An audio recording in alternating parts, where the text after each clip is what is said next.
चलिए जानते हैं आज देश और दुनिया की सिलेक्टेड काम की और महत्वपूर्ण 25 बड़ी खबरों को फटाफट अंदाज में। पर अभी तक आपने इस वीडियो को लाइक नहीं किया है तो लाइक कर दें और इस चैनल को सब्सक्राइब कर दें। पीएम मोदी ने सिर पर पगड़ी बांधकर श्री हरि मंदिर जी पटना साहिब का किया दौरा। इस दौरान उन्होंने गुरुद्वारा में खाना बनाया, रोटी बेली और लंगर में बैठे लोगों को खाना भी परोसा, अरदास लगाई, माथा टेका तो कांग्रेस बोली अब जनता मोदी के जाल में नहीं फंसने वाली।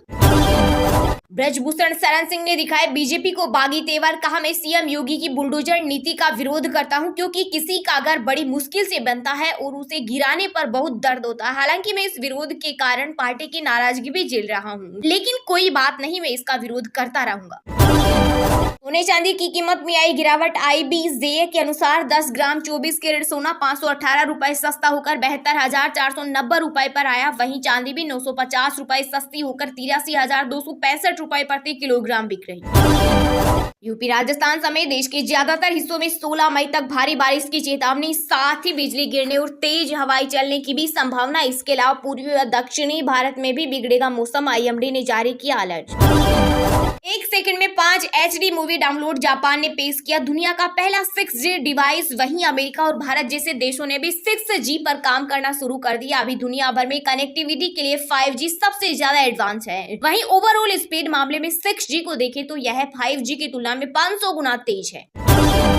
नरेंद्र मोदी ही होंगे प्रधानमंत्री 2029 के बाद भी, वहीं हमारे नेता रहेंगे। लोकसभा चुनाव के बीच केंद्रीय गृह मंत्री अमित शाह का बड़ा बयान, बोले नरेंद्र मोदी लगातार तीसरी बार देश के प्रधानमंत्री बनने जा रहे हैं, वह 2029 के बाद भी हमारे नेता रहेंगे।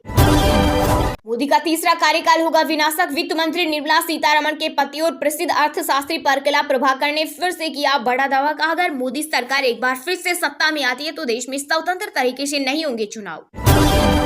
भारत और ईरान हुए साथ साथ तो चीन पाकिस्तान की उड़ी नींद। भारत अगले 10 सालों तक ईरान के चाबा बंदरगाह प्रबंधन को देखेगा। केंद्रीय मंत्री सर्बानंद सोनेवाला जल्द बड़ी डील साइन करने जाएगी ईरान।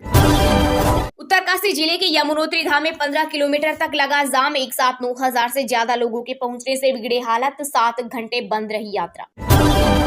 काशी विश्वनाथ मंदिर पहुंचे पीएम मोदी, 2.5 घंटे में 5 किलोमीटर का रोड शो। रविदास गेट पर गले में बनारसी गमछा लपेटा, साथ में सीएम योगी भी मौजूद।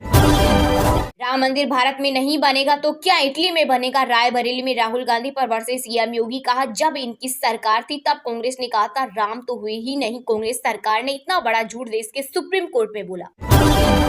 सुप्रीम कोर्ट ने अरविंद केजरीवाल को दिल्ली के सीएम पद से हटाने की मांग वाली याचिका पर सुनवाई से किया इनकार, कहा यह देखना LG के अधिकार क्षेत्र में आता है, कोर्ट किसी को पद से हटाने का आदेश नहीं दे सकता। इंडिया ब्लॉक वाले मुसलमानों को नहीं देते ticket. AIMIM chief Asaduddin Owaisi बोले कांग्रेस की रैली में मुस्लिम लीडर नहीं दिखते, हमारा काम सिर्फ जिंदाबाद बोलना। जल्द शादी करेंगे राहुल गांधी, रायबरेली में सभा के बीच मंच से किया ऐलान। दरअसल रैली के दौरान एक लड़की ने राहुल गांधी से उनकी शादी को लेकर सवाल किया था। इसका जवाब देते हुए राहुल ने कहा अब लगता है कि जल्दी करनी पड़ेगी शादी। दिल्ली के सीएम हाउस में हुआ बड़ा हंगामा। आपकी राज्यसभा सांसद स्वाति मालीवाल का बड़ा आरोप, कहा सीएम केजरीवाल ने अपने PA से मुझे पिटवाया। IRCTC का शानदार पैकेज, 18 मई से चलेगी भारत गौरव स्पेशल टूरिस्ट ट्रेन। एक साथ होंगे हरिद्वार, मथुरा, वृंदावन, अयोध्या में दर्शन। हैदराबाद के 90% बूथों पर हुई गड़बड़ी। AIMIM चीफ ओवैसी के खिलाफ चुनाव लड़ रही बीजेपी प्रत्याशी माधवीलता का बड़ा दावा। अप्रैल में खुदरा महंगाई दर घटकर 4.83% हुई। यह 11 महीने में सबसे कम, लेकिन खाने पीने की चीजों की कीमतें बढ़ी। कांग्रेस और सपा का DNA पाकिस्तान जैसा, सीएम योगी आदित्यनाथ का इंडिया गठबंधन पर हमला। कांग्रेस की मंशा का पर्दाफाश करना जरूरी, केंद्रीय मंत्री पीयूष गोयल बोले अब भी तुष्टीकरण छोड़ने को तैयार नहीं, जिसका खुलासा इनके घोषणा पत्र में हुआ है। तब मोदी शो में बिहार सीएम नीतीश कुमार ने बीजेपी का चुनाव चिन्ह थामा तो जमकर हुए ट्रोल। सोशल मीडिया यूजर बोले नीतीश बाबू को तो झुंझुना पकड़ा दिया। हरियाणा में बीजेपी सरकार के बहुमत खो देने के विपक्षी दलों के दावे पर सत्तारूढ़ दल के पूर्व मुख्यमंत्री मनोहर लाल खट्टर ने बोला सियासी हमला, कहा यदि विपक्ष के पास पर्याप्त विधायक है तो वह राज्यपाल के सामने उनकी परेड कराए। पूर्व वायुसेना प्रमुख प्रदीप वसंत नाइक की पत्नी मधुबाला का नाम वोटर लिस्ट से कटा, कहा इसकी जांच होनी चाहिए। लोकसभा चुनाव के चौथे चरण में यूपी की 13 सीटों पर हुई वोटिंग। इस दौरान लखीमपुर में भाजपा कार्यकर्ताओं की पुलिस से हुई झड़प। वहीं सपा बोली कन्नौज में मतदान के दौरान कार्यकर्ताओं को धमकाया गया। देश की जनता नफरत नहीं रोजगार और विकास चाहती है। तेलंगाना में प्रियंका गांधी ने पीएम मोदी पर साधा निशाना। कहा, प्रधानमंत्री ने 10 वर्षों में गरीबों, किसानों, श्रमिकों और महिलाओं के लिए कुछ नहीं किया। मोदी सरकार ने केवल नोटबंदी, जीएसटी, महंगाई, बेरोजगारी और नफरत का उपहार देश में जनता को दिया। लोकसभा चुनाव के चौथे फेज में 10 राज्यों की 54 सीटों पर आज होगी वोटिंग। इनमें 5 केंद्रीय मंत्री और 2 पूर्व क्रिकेटर मैदान में। इसके अलावा 5700 करोड़ की संपत्ति वाला सबसे अमीर टीडीपी प्रत्याशी भी शामिल।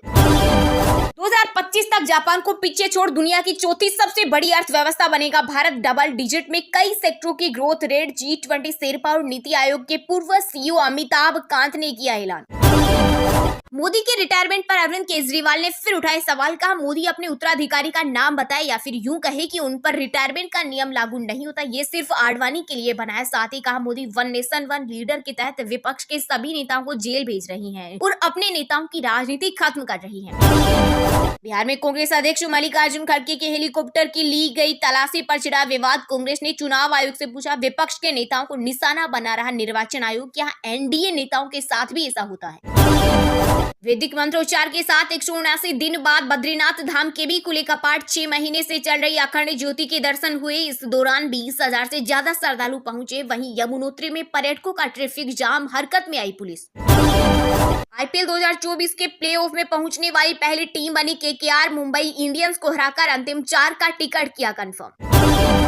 यूपी, बिहार, महाराष्ट्र और राजस्थान में घट रही भाजपा की सीटें। सीएम अरविंद केजरीवाल ने की बड़ी भविष्यवाणी। कहा, भविष्यवाणी तो नहीं कर रहे, लेकिन चुनावी विशेषज्ञों से मुलाकात के बाद पता चला है कि बीजेपी की सीटें कम हो रही हैं। एक दिन ऐसा आएगा जब हिजाब वाली महिला बनेगी देश की प्रधानमंत्री। इंटरव्यू में बोले AIMIM चीफ असदुद्दीन ओवैसी। साथ ही कहा, मैं रहूं या ना रहूं, लेकिन ऐसा दिन जरूर आएगा। साथ ही कहा, पीएम मोदी के खून में हिंदुत्व है, वे मुसलमानों से नफरत करते हैं। बिहार में बिजली गिरने से 11 लोगों की मौत। MP, छत्तीसगढ़ में आज बारिश, ओले का अलर्ट। वहीं राजस्थान, मध्य प्रदेश समेत 5 राज्यों में 40 डिग्री के पार पहुंचा तापमान। IMD ने जारी किया अलर्ट।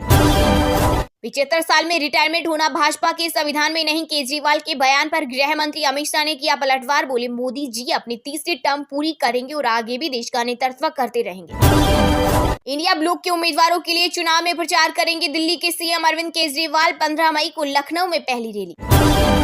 वाराणसी में पीएम मोदी 14 मई को नामांकन से पहले आज करेंगे रोड शो। 6 किलोमीटर के रोड शो में 10 लाख लोगों को बुलाने का टारगेट। इसके लिए पूरी काशी को भेजा निमंत्रण। यूपी सरकार के 4 मंत्री, 3 सांसद और 14 विधायक कर रहे लीड।